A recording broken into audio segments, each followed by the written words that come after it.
اور بعض علماء نے کہا یہاں اس سے مراد یہ ہے کہ وہ جھوٹی مجالس، ایسی مجلسیں جہاں پر بیکار جھوٹ، غیبت اور چغلی کی باتیں ہوں، رحمان کے بندے اپنے آپ کو وہاں نہیں الجھاتے، ان سے بچ کے رہتے ہیں۔ پھر فرمایا رحمان کے بندے وہ ہوتے ہیں جو اللہ کی کتاب پر غور و فکر کرتے ہیں، وہ اس پر اندھو اور بہروں کی طرح گر نہیں پڑتے بلکہ دھیان دیتے ہیں، اس کی تاثیر اپنے دل پر قبول کرتے ہیں اور اپنے آپ کو عمل پر آمادہ کرتے ہیں۔ اور آخری بات فرمائی رحمان کے بندے وہ ہوتے ہیں جن کے لب پر یہ دعا ہوتی ہے کہ اے اللہ ہمیں ہماری بیویوں، ہماری اولادوں سے آنکھوں کی ٹھنڈک عطا فرما اور ہمیں متقین اور پرہیزگاروں کا پیشوا بنا۔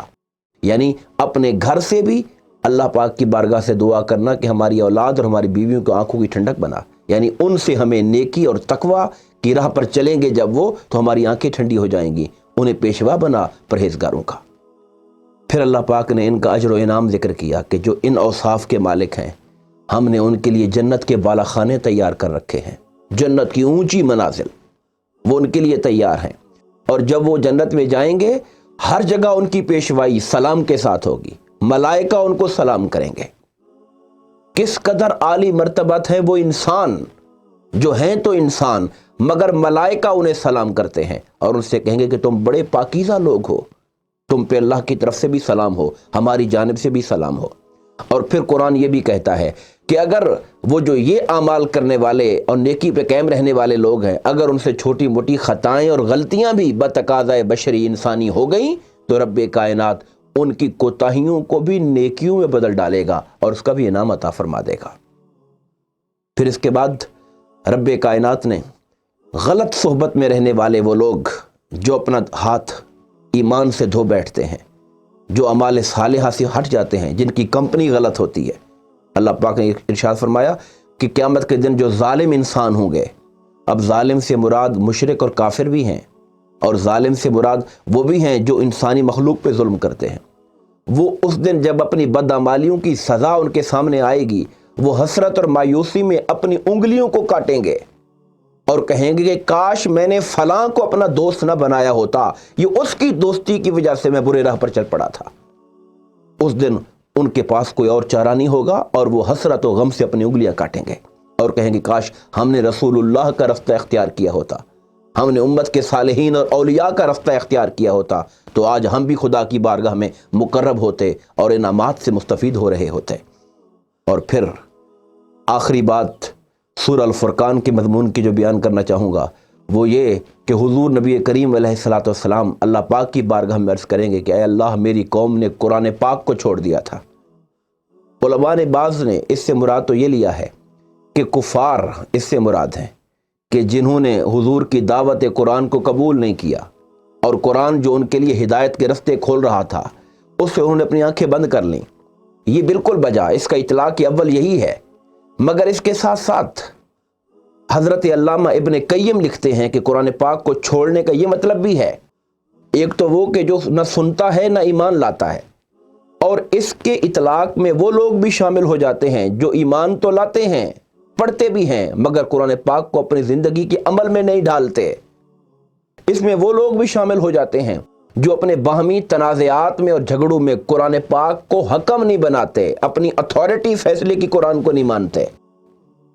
اور طاغوت سے رہنمائی لیتے ہیں،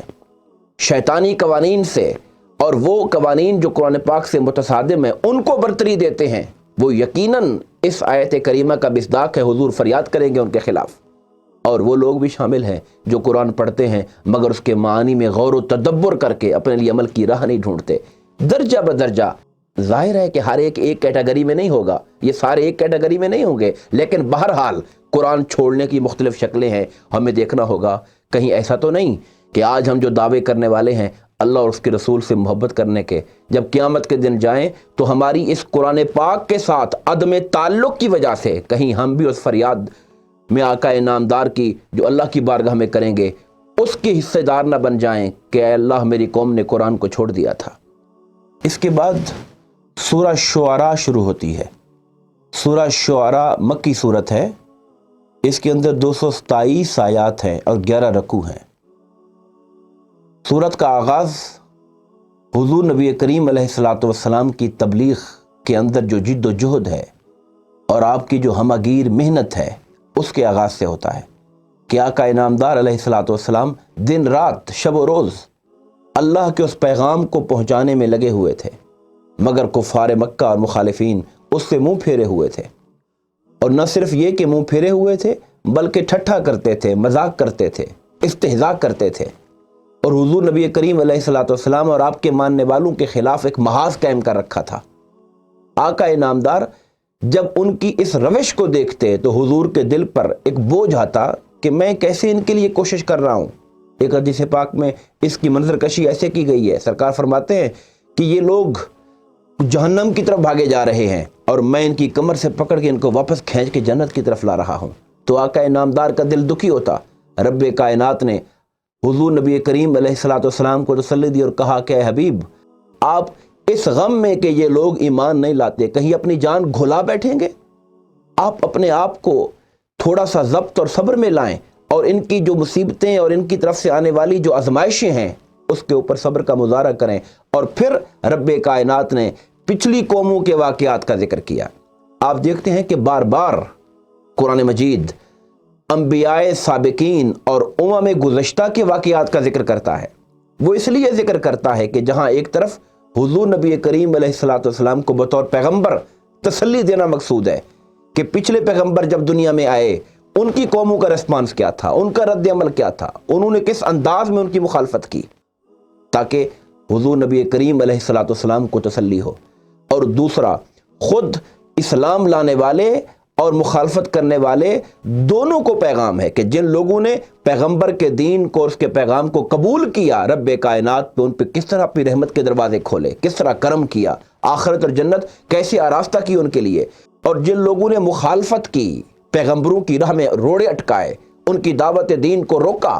پھر رب کائنات نے حضرت نوح علیہ السلام سے لے کر پھر قوم صالح ہے، قوم ہود ہے، حضرت شعیب علیہ السلام کی قوم ہے، قوم فرعون ہے، ان کا کیا انجام ہوا، اس کو بار بار مختلف پیرائے میں ذکر کیا تاکہ مخالفین اس بات کو جانیں کہ جو پیغمبر کی دعوت کی مخالفت کرتا ہے وہ خدا کے عذاب کا شکار ہو جاتا ہے۔ اسی لیے پھر سورہ شعراء میں انبیاء کرام کا تذکرہ شروع ہو جاتا ہے، حضرت موسیٰ علیہ السلام کا، اور بطور خاص یہاں پر ایک پہلو ذکر کیا گیا کہ جب حضرت موسیٰ علیہ السلام فرعون کے دربار میں جا کے رب کائنات کا پیغام دیتے ہیں کہ میں اللہ تعالیٰ کی طرف سے رسول بن کے آیا ہوں، تو وہ جواب میں پوچھتا ہے کہ یہ رب العالمین کون ہے؟ آپ جواب دیتے ہیں کہ یہ وہ رب العالمین ہے جس نے زمین و آسمان کو پیدا کیا ہے۔ وہ اس پر بھی مطمئن نہیں ہوتا، آپ پھر فرماتے ہیں کہ رب العالمین وہ ہے جس نے تمہیں تمہارے باپ دادا کو پیدا فرمایا ہے۔ الغرض آپ نے اس پہ اپنی حجت تمام کی۔ حضرت ابراہیم علیہ السلام کا ذکر ہے، حضرت نوح علیہ السلام کا، حضرت ہود علیہ السلام کا، حضرت صالح علیہ السلام کا، حضرت لوط علیہ السلام کا، اور حضرت شعیب علیہ السلام کا ذکر ہے۔ اور ان تمام انبیاء کے ذکر میں پیغام وہی ہے کہ دعوت دین کو قبول کرنے والے بامراد رہتے ہیں اور جنہوں نے مخالفت کی وہ نیست و نابود ہو گئے۔ پارہ نمبر 19 میں آگے سورہ النمل شروع ہو جاتی ہے۔ سورہ النمل مکی صورت ہے جس میں 93 آیات ہیں اور 7 رکوع ہیں۔ نمل کا لفظی معنی چیونٹی ہے، چونکہ یہاں آگے چل کر حضرت سلیمان علیہ السلام کا بیان کرتے ہوئے چیونٹیوں کے واقعے کا ذکر آتا ہے، جس بنا پر اللہ رب العزت نے اس کا نام سورہ النمل رکھا ہے۔ اس صورت میں حضرت داؤد اور حضرت سلیمان علیہ السلام کا تفصیلی ذکر ہے۔ میں اس میں سے صرف ایک اس کا جو اختصار سے خلاصہ ہے وہ آپ کے سامنے پیش کروں گا۔ رب کائنات نے حضرت سلیمان علیہ السلام کے لیے انسانوں کے ساتھ ساتھ جنوں اور پرندوں کو بھی ان کے لیے مسخر کر دیا تھا، وہ بھی ان کے کنٹرول میں تھے۔ اور رب کائنات نے ہوا کو آپ کے لیے مسخر کر دیا تھا اور ایک تخت عطا فرمایا تھا، ہوا اس کو لے کر اڑتی تھی اور آپ جہاں جانا چاہتے تھے وہاں پر آپ کو لے کر جاتی تھی۔ اور آپ کے تخت پر انسانوں اور جنات کے ساتھ ساتھ پرندوں کے بھی سرکردہ جو فرد ہوتے تھے وہاں پر موجود ہوتے تھے اور آپ ان سے کام لیا کرتے تھے۔ قرآن مجید نے ذکر کیا کہ ایک مرتبہ آپ اپنے لشکر کے ساتھ سفر پر تھے، آپ اوپر ہوا میں تخت پہ سفر کر رہے تھے، آپ کا لشکر نیچے زمین پہ چل رہا تھا۔ چیونٹیوں نے جب لشکر کو آتے دیکھا تو قرآن کہتا ہے چیونٹیوں کی ملکہ نے اپنی ساتھی چیونٹیوں سے کہا کہ جلدی سے اپنے بلوں میں داخل ہو جاؤ، کہیں ایسا نہ ہو کہ لشکر سلیمان کے قدموں تلے تم روندی جاؤ، انہیں احساس سے نہیں ہوگا کہ نیچے چونٹیاں ہیں، بے خبری میں تم روندی جاؤ گی۔ یہ جو کلام ایک چیونٹی نے اپنی چیونٹیوں کے ساتھ کیا، رب کائنات کے اذن اور اس کی اجازت سے حضرت سلیمان علیہ السلام یہ کلام رب کائنات نے ان کو سنوایا، اور قرآن کہتا ہے کہ انہیں پرندوں کی بولیاں سمجھائی گئی تھیں، وہ ان کو سمجھا کرتے تھے، اور اس آواز کو بھی جو چیونٹیوں نے چیونٹیوں کے ساتھ کی، سلیمان علیہ السلام نے اس کو سنا اور کئی فاصلے پر ہوا میں بیٹھ کر سنا، اور قرآن کہتا ہے فتبسم ضاحکا، آپ سن کر کھلکھلا کے ہنس پڑے اس چیونٹی پر کہ کتنی اسے فکر ہے اپنے ساتھیوں کی۔ اسے یہ بھی معلوم ہوا کہ رب کائنات اپنے بندوں کو جس شان سے نوازنا چاہے وہ قادر مطلق ہے، اپنے بندوں کو وہ شان دے دیتا ہے۔ اس نے حضرت عیسیٰ علیہ السلام کو مردہ زندہ کرنے کا اذن دیا، لا علاج بیماروں کو شفا یاب کرنے کا اذن دیا اور اختیار دیا۔ اسی طرح حضرت سلیمان علیہ السلام کے جنات مسخر کر دیے، پرندے مسخر کر دیے، ان کی بولیاں سمجھنے کی طاقت عطا فرما دی۔ پھر آپ نے ہدہد کا ذکر آتا ہے قرآن میں کہ وہ غائب تھا، جب واپس آیا تو آپ نے اس سے پوچھا کہ تم کہاں تھے؟ اس نے پھر ملکہ سبا کا ذکر کیا کہ ایک ملک کی ملکہ ہے، خاتون حکومت کرتی ہے اور اس کے بڑے معاملات ہیں اور وہ بڑا زرخیز علاقہ ہے۔ حضرت سلیمان علیہ السلام نے اس کو خط دیا کہ جا کے میرا پیغام دے کر آؤ، اور پھر حضرت سلیمان علیہ السلام کے پیغام پر ملکہ سبا آپ سے ملنے کے لیے آئی، اور قرآن یہ بھی کہتا ہے کہ پھر حضرت سلیمان علیہ السلام نے کہا کہ کون ہے جو اس کے تخت کو لے کر آئے۔ اس آپ کی اس خواہش کے اوپر کہ اس کا تخت کون لائے گا، قرآن کہتا ہے کہ ایک بہت بڑا دیو ہے کل جن کھڑا ہوا، اس نے کہا کہ میں جا کر وہ لے کر آتا ہوں۔ آپ نے فرمایا کہ کتنی دیر میں لاؤ گے؟ اس نے جواب دیا آپ کی مجلس ختم ہونے سے پہلے لے کر آؤں گا۔ حضرت سلیمان کہتے نہیں، مجھے اس سے پہلے چاہیے۔ پھر ایک انسان کھڑا ہوا، ان کا ایک امتی اور ایک صحابی کھڑا ہوا، اس نے کہا کہ اے حضرت سلیمان اگر آپ اجازت دیں تو میں لے کر آتا ہوں۔ فرمایا کتنے دیر میں؟ کہا آپ کی آنکھ کے جھپکنے سے پہلے لے کر آتا ہوں۔ یہ وہ شخص تھا جس کے بارے میں قرآن کہتا ہے اسے علم کتاب حاصل تھا، اپنے زمانے کی کتاب کا۔ آپ اندازہ لگائیں کہ رب کائنات اپنے بندوں کو کس کس نعمت سے نواز دیتا ہے کہ ایک انسان جو نبی بھی نہیں ہے، آپ اسے حضرت سلیمان کا صحابی کہیں گے، اس امت کا ولی کہیں گے،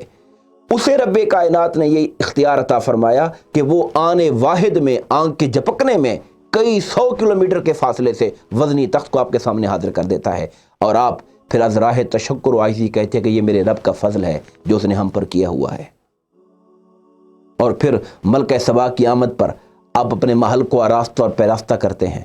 اور وہ آپ کے پاس جب آتی ہے تو آپ کے محل کے فرش کی جو ایک انتہائی